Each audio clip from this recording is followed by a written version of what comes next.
నువ్వు వచ్చావేంటి? మీ నాన్న రాలేదా? మా నాన్న కాదు, మన నాన్న. ఇప్పుడు వరుసలు ఎందుకు లేదని డబ్బులు ఇస్తే నేను ఎంత.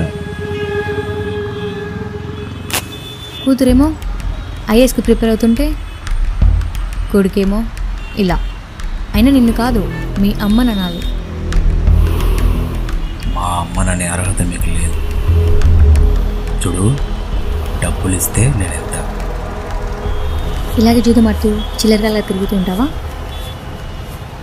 క్లాస్ బీకం పంపాడా మీ నాన్న? డబ్బులు ఇవ్వని పంపాడా?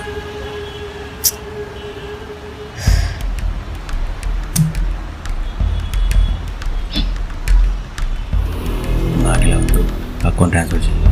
ఆల్రెడీ చేసా, ఇది ఎక్స్ట్రా. ఈ రెండిట్లో ఒకటి తీసుకొని నీ ఫ్యూచర్ ఏంటో నువ్వు డిసైడ్ చేసుకో.